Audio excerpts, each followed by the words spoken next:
नमस्कार दोस्तों, मैं हूं विजय विद्रोही। आप देख रहे हैं अनकट। तो क्या उदयपुर के चिंतन शिविर से कांग्रेस का उदय होगा? कांग्रेस के पास वक्त नहीं बचा है, बल्कि वक्त तो बहुत कुछ बीत चुका है।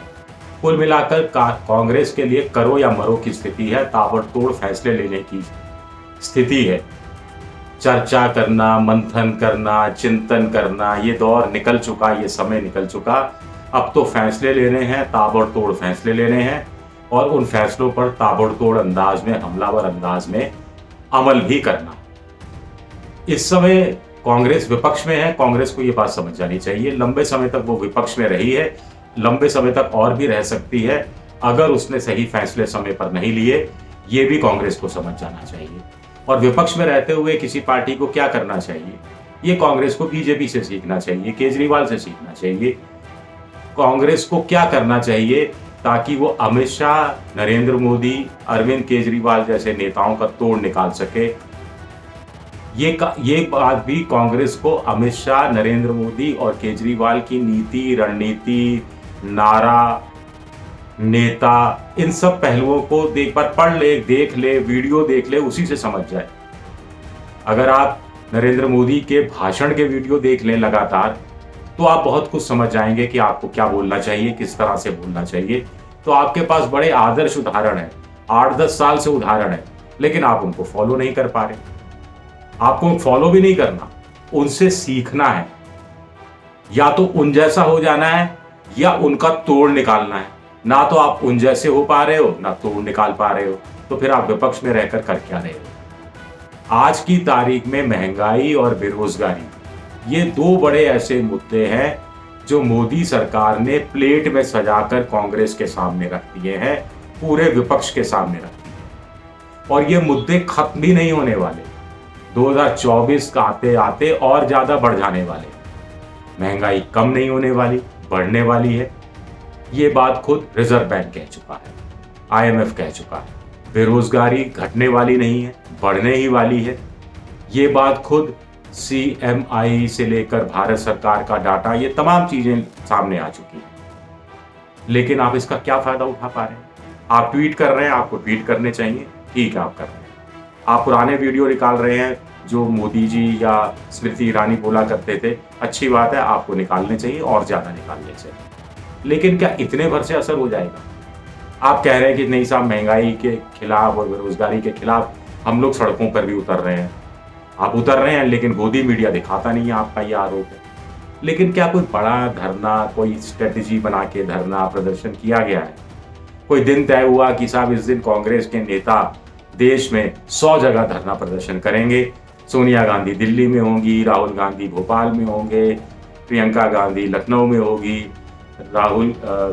अशोक गहलोत जयपुर में होंगे, भूपेश बघेल रायपुर में होंगे, हुड्डा हरियाणा में, चंडीगढ़ में होंगे। ऐसे और नेताओं का आपने कोई जिक्र किया? और धरना सुबह 8 बजे से लेकर शाम के 8 बजे तक जारी रहेगा। आपने ऐसा कोई प्रोग्राम बनाया या 3 दिन लगातार धरना होगा? अब कहा जा रहा है उदयपुर के चिंतन शिविर में जो 422 लोग आएंगे, उसमें से आधे करीब 50 साल से कम उम्र के हैं, युवा हैं। तो सचिन पायलट जैसे किसी नेता को क्यों जिम्मेदारी नहीं सौंपी जा सकती कि वो महंगाई और बेरोजगारी के खिलाफ कांग्रेस इस बैनर के तहत एक प्रोग्राम चलाए? विपक्षी दलों से क्या बात करनी है, किस तरह से बात करनी है, कैसे गठबंधन में शामिल करना है, यूपीए को यूपीए प्लस में कैसे कन्वर्ट करना है। यूपीए प्लस में यानी अभी यूपीए में जितने पार्टियां हैं उसमें ममता भी आ जाए, शरद पवार भी पूरी तरह से आ जाए, जगन मोहन रेड्डी आ जाए, चंद्रशेखर राव आ जाए। इसके लिए कोई एक टीम बनाई गई? कोई ऐसे नेताओं को रखा गया है? महबूबा मुफ्ती को कैसे मिलकर चुनाव लड़ना है, या पहले तो तय कीजिए आपको लड़ना है कि नहीं लड़ना। अगर मिलकर लड़ना है तो आपने किसी नेता को जिम्मेदारी दी है। हिमाचल और गुजरात में चुनाव है, आप क्या कर रहे हैं? नरेश पटेल जो कोटला धाम के बड़े लहुआ पटेल नेता हैं, वो कांग्रेस में आने के इच्छुक थे, अब शायद नहीं आ रहे, वो एक सर्वे करवा रहे हैं। तो क्या किसी एक नेता को लगाया गया है कि उनको वो कांग्रेस में लेकर आए? आप देखिए, हार्दिक पटेल कई सालों से कार्यवाहक अध्यक्ष बने हुए हैं। या अगर आप कार्यवाहक अध्यक्ष का जो उनका इंटर्नशिप है उससे आप सहमत हैं तो पूर्णकालिक अध्यक्ष बना दीजिए। सहमत नहीं है तो कह दीजिए साहब आप कार्यवाहक अध्यक्ष पद से भी छुट्टी आपकी, आप छोड़िए इसको। नहीं कर पा रहे। उधर बीजेपी देखिए, आम आदमी पार्टी का उसको डर भी सता रहा है, थोड़ी चिंता भी सता रही है। कहीं उसे ऐसा भी लग रहा है कि आम आदमी पार्टी के आने से कांग्रेस और के बीच का जो वोट है वो बटेगा, तो कांग्रेस और ज़्यादा कमज़ोर होगी, तो गुजरात में उनकी सीटें और बढ़ जाएंगी। लेकिन उसके बावजूद बीजेपी के नेता इसको कोई कोर कसर नहीं छोड़ रहे। 30-32 सीटें ऐसी छांटी गई हैं आदिवासी बेल्ट की और दलित बेल्ट की, जहां बीजेपी कभी नहीं जीती, उस पर ज़्यादा जोर दिया जा रहा है। कुछ समय पहले तक ऐसी सीटों की संख्या 55-60 रहा करती थी। उसमें से बहुत सारे कांग्रेस के नेताओं को बीजेपी ने अपनी पार्टी में शामिल कर लिया। हाल ही में 2 आदिवासी दलित नेताओं को कांग्रेस के जो थे उनको बीजेपी ने गुजरात में शामिल कर लिया। अमित शाह के लगातार दौरे हो रहे हैं, प्रधानमंत्री नरेंद्र मोदी के दौरे हो रहे हैं, तो बीजेपी तो कोई कोर कसर नहीं छोड़ रही। और आपके सामने भी है, अब कांग्रेस के नेताओं को क्या कोई वीज़ा चाहिए गुजरात जाने के लिए, या कोई निकालना पड़ेगा, शुभ मुहूर्त निकालना पड़ेगा गुजरात जाने के लिए? ये तो आपको खुद करना है। हिमाचल में 3 उपचुनाव आप जीते, मंडी का लोकसभा का चुनाव जीता उपचुनाव, फिर आपने वीरभद्र सिंह उनकी पत्नी को कमान सौंपी दी है, अच्छी बात है। आनंद शर्मा को भी दी है, पार्टी को वहाँ और थोड़ा सक्रिय किया जाए। आम आदमी पार्टी वहाँ कहाँ कहाँ डेंट मार सकती है, या कहाँ कहाँ उसके साथ कोई अंडरस्टैंडिंग हो सकती है, इस संभावना को भी तलाशने की कोशिश की जाए। सबसे बड़ी बात है कि कांग्रेस में को ये छवि पैदा करनी है, नैरेटिव पैदा करना है, परसेप्शन पैदा करना है कि वो हर बार सत्ता गंवाती नहीं है, वो सत्ता में दोबारा भी आती है। जैसे 5 राज्यों का विधानसभा चुनाव हुआ, उत्तराखंड में बीजेपी दोबारा आई, यूपी में दोबारा आई, मणिपुर में दोबारा आई, गोवा में आई, लेकिन कांग्रेस एक ही राज्य में थी, पंजाब में, वो भी गंवा दिया। तो पंजाब में कांग्रेस दोबारा क्यों नहीं आ सकती? उत्तराखंड में बीजेपी को क्यों नहीं हरा सकती? या अगले साल जो चुनाव होने वाला है राजस्थान का, छत्तीसगढ़, वहां अपनी सत्ता को क्यों नहीं बचा सकती वो? मध्य प्रदेश में सरकार में आगे सत्ता बना ली, सत्ता गंवा दी। गुजरात में आते आते रह जाते हो। तो वो जो बेसिक इंस्टिंक्ट होता है, जो आखिरी वक्त का छक्का चौका मारना होता है, वो पंच जो आखिरी वक्त में मारना होता है, वो कांग्रेस क्यों चूक जाती है? ये भी ध्यान रखना होगा, इस पर भी फैसला करना होगा। कांग्रेस अध्यक्ष राहुल गांधी होंगे, नहीं होंगे, G23 के नेता कहेंगे ये चुनाव कराओ, वो चुनाव कराओ, इस पछड़े में पड़ने की अभी फिलहाल क्या जरूरत है? बताइए आप मुझे।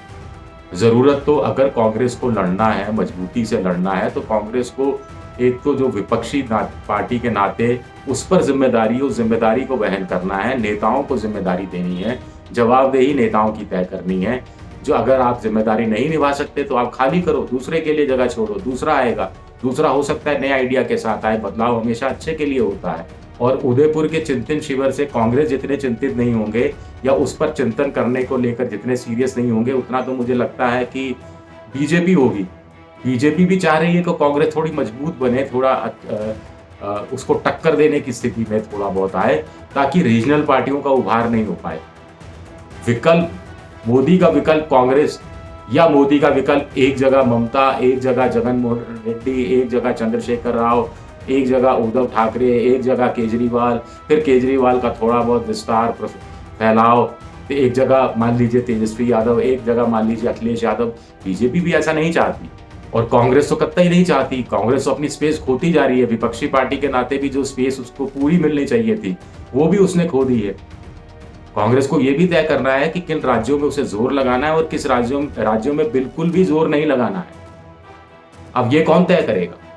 अभी भी मैं देख रहा था कि सुरजेवाला साहब की प्रेस कॉन्फ्रेंस, जो कई साल से प्रवक्ता हैं, पता नहीं क्यों प्रवक्ता हैं, जो डिलीवर नहीं कर पा रहे उस रूप में, फिर भी कि बीजेपी महंगाई, भ्रष्टाचार के, महंगाई, बेरोजगारी के खिलाफ माहौल नहीं बने, इसके लिए लोगों का ध्यान बांट रही है, सांप्रदायिक तनाव की स्थितियां पैदा कर रही है। अरे आपको सब पता है, पूरी समस्या पता है कि क्या कर रही है बीजेपी की रीति, रणनीति, स्ट्रेटेजी सब पता है। तो तोड़ क्या इसका? इसको मुकाबला आप कैसे करना है? नैरेटिव क्या सेट करना है? जनता के बीच क्या पहुंचाना है? कैसे पहुंचाना है? क्या जनता को महंगाई और बेरोजगारी सता नहीं रही? सता रही है। फिर भी मोदी जी की लोकप्रियता चरम पर है, तो क्यों है? यानी आप मोदी पर व्यक्तिगत हमले करके कुछ हासिल नहीं कर सकते। इसका एक निष्कर्ष, एक निचोड़ निकलता है ना। आप कैसे कुछ हासिल कर सकते हैं? आप जनता के बीच जाकर, लगातार जनता के बीच जाकर, लगातार जनता के अविश्वास को दूर करने की कोशिश करके, लगातार जनता का विश्वास हासिल करने की कोशिश करके कुछ हासिल कर सकते हैं। आप महंगाई बेरोजगारी के मोर्चे पर केंद्र सरकार विफल रही है, आप इसको आंकड़ों वाइज समझा सकते हैं। मनमोहन सिंह सरकार से उसकी तुलना कर सकते हैं। भाई 2008 में भी आर्थिक मंदी या आर्थिक दशा खराब हुई थी, तब कैसे देखिए डॉक्टर मनमोहन सिंह ने संभाला था, और आज की तारीख में भी आर्थिक स्थिति खराब है और कैसे देखिए देश का कबाड़ा हो रहा है। आप ये बताने की, समझाने की, तुलना करने की कोशिश कर सकते हैं, और पूरा नेगेटिव प्रचार से भी काम नहीं चलता। आधा हिस्सा आप इस पे लगाइए कि हम अगर आज सत्ता में होते तो हम ये करते, हम 1 2 3 4 5 ये उपाय करते, इसमें इतना पैसा खर्च होता, ये योजना इस ढंग से अमल में लाती, इसका ये फायदा होता, और ये फायदा कुछ योजनाओं में हम पहले करके दिखा चुके हैं, ट्राइड एंड टेस्टेड हैं हम। लेकिन आप वो भी नहीं बता पा रहे। या तो आप ट्वीट करके चुप हो जाते हैं, या आप एक आध छोटा मोटा धरना प्रदर्शन करके चुप हो जाते हैं, और उसके बाद आप कोसने लगते हैं गोदी मीडिया को। मान लीजिए देश भर में गोदी मीडिया आपके खिलाफ है, लेकिन क्या राजस्थान में भी किसी तरह का कोई गोदी मीडिया है क्या? क्या छत्तीसगढ़ में भी इस तरह का कोई मीडिया है क्या? क्या पंजाब में भी इस तरह का कोई मीडिया था क्या? जवाब कांग्रेस के नेता इसका उत्पन्न नहीं देंगे। कुल मिलाकर उदयपुर से कांग्रेस का उदय हो सकता है अगर कांग्रेस व्यर्थ का चिंतन करना बंद कर दे और खास बातों पर, सिर्फ 2-3 बातों पर ध्यान दे, चुनावी रणनीति के हिसाब से ध्यान दे। और इसमें प्रशांत किशोर का ब्लूप्रिंट आपके पास है ही। इंटेलेक्चुअल प्रॉपर्टी राइट का कोई मुकदमा भी वो अभी मुझे नहीं लगता करने की सोच रहे हैं। उनकी स्लाइड, उनके आंकड़े, उनके सुझाव, उसमें से भी कुछ को अगर कांग्रेस छांट ले तो बेहतर होगा। वैसे ये सारी चीजें तो है, कांग्रेस इतने लंबे समय तक सत्ता में रही है, कांग्रेस को रहना मालूम है सत्ता में कैसे रहा जाता है, नब्ज कैसे लोगों की पकड़ी जाती है। इंदिरा गांधी को ही देख लें, वो इंदिरा गांधी ने कैसे एक नारे में पूरा छवि बदल दी थी। वो कहते हैं इंदिरा हटाओ, मैं कहती हूँ गरीबी हटाओ। आज की तारीख में ऐसा नारा कहाँ गायब है, क्यों नहीं निकलता? गरीबी बढ़ी है, कोरोना के बाद से बेरोजगारी बढ़ी है, महंगाई बढ़ी है, लगातार बढ़ रही है, हमारा फॉरेक्स भी लगातार धीरे धीरे कम हो रहा है। आने वाले समय में ये दुख तकलीफें और ज्यादा बढ़ने वाली है, इस बात की आशंका सता रही है। उसके बावजूद कांग्रेस कुछ कर नहीं पा रही। तो इसमें गलती किसकी है? गलती जनता की है जो मोदी जी की ही सुन रही है, या गलती आपकी है कि आप जनता को अपनी बात सुना नहीं पा रहे? अगर इतनी महंगाई, बेरोजगारी के बावजूद मोदी जी जनता के बीच में, मान लीजिए हिंदुत्व के नाम पर, राष्ट्रवाद के नाम पर, लाभार्थी योजना के नाम पर टिके हुए हैं, तो आप भी इन लाभार्थी योजना आप भी चलाते रहे हैं। बहुत सारी योजनाएं आपकी थी जिनका नाम बदला गया, अब नए सिरे से आप उसका फायदा नहीं उठा पा रहे। हिंदुत्व, आधे अधूरे मन से आप हिंदुत्व अपनाते हैं, फिर हिंदू हूँ, हिंदूवादी नहीं हूँ जैसी एक डिबेट खड़ी कर देते हैं जो कांग्रेस के नेताओं को ही कंफ्यूज कर देती है। आपके तो 2-2 प्रधानमंत्री देश के लिए कुर्बान हुए हैं, आतंकवाद का शिकार हुए हैं, और राष्ट्रवादी पार्टी बीजेपी बन जाती है, राष्ट्रवादी पार्टी केजरीवाल की बन जाती है, और आप टुकड़े टुकड़े गैंग हो जाते हैं। देखिए इन लोगों ने कैसी चालाकी से, चतुराई से आपकी छवि बना दी, आपकी यानी कांग्रेस की, और कांग्रेस इस छवि को तोड़ नहीं पा रही, नैरेटिव सेट नहीं कर पा रही। तो इसमें गलती किसकी? आप ही की है। या तो बड़े बड़े भाषण देते रहिए, या फिर सड़क में आइए, सड़क पर आइए, संसद से लेकर सड़क तक लगातार संघर्ष करिए, निरंतरता के साथ संघर्ष कीजिए। शाहीन बाग में महिलाएं बैठी थी, उनके साथ मीडिया नहीं था, गोदी मीडिया नहीं था, आलोचना जरूर करने वाले थे। किसान धरने पर बैठे थे, उनके साथ मीडिया नहीं था, आलोचना करने वाले थे। प्रेस कॉन्फ्रेंस भी नहीं हो पाती थी, उनको भी टेलीविजन चैनल वाले नहीं दिखाते थे, लेकिन बैठे रहे। महिलाएं गोद में बच्चे को लेकर बैठी रही।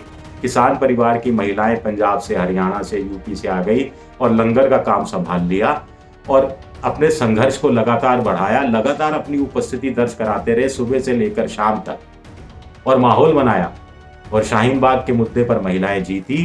केंद्र सरकार को नागरिकता संशोधन अधिनियम या कानून ताक पर रखना पड़ा, और तीनों कृषि कानून वापस लेने पड़े। तो आपके पास ताजा उदाहरण तो ये है, जैसा मैंने शुरू में कहा था कि आपके पास मोदी उदाहरण है, अमित शाह उदाहरण है, केजरीवाल उदाहरण है, जिनका से आप सीख सकते हैं कि कैसे वो विपक्ष पर हमला करते हैं और कैसे अपने मकसद में कामयाब होते हैं। वहां से नहीं सीखना तो शाहीन बाग की महिलाओं से आप सीख सकते हैं, किसान आंदोलन में शामिल नेताओं से सीख सकते हैं या अपनी खुद की नेता इंदिरा गांधी से सीख सकते हैं।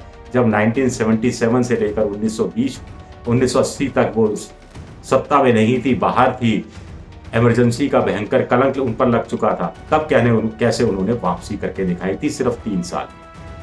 आपको तो 8 साल हो गए, तो कम से कम 2 साल तो आपको बाहर रहना ही रहना है। कुछ लोग तो कह रहे हैं कि अगले 5 साल और बाहर रहना है। पीके की बात माने तो 30% से ज्यादा वोट हासिल करने वाली बीजेपी अगले 20-30 साल मुख्य धुरी रहने वाली है। मुख्य धुरी यानी तो या तो सत्ता में रहेगी या सत्ता में नहीं भी रहेगी, तो भी सत्ता में रहने वाली पार्टी को बड़ा दुख देती रहेगी। तो इस दौर से आपको अगले 20-30 साल गुजारने हैं, इस दौर के बीच में। चलिए चिंतन कीजिए। शुक्रिया आपका।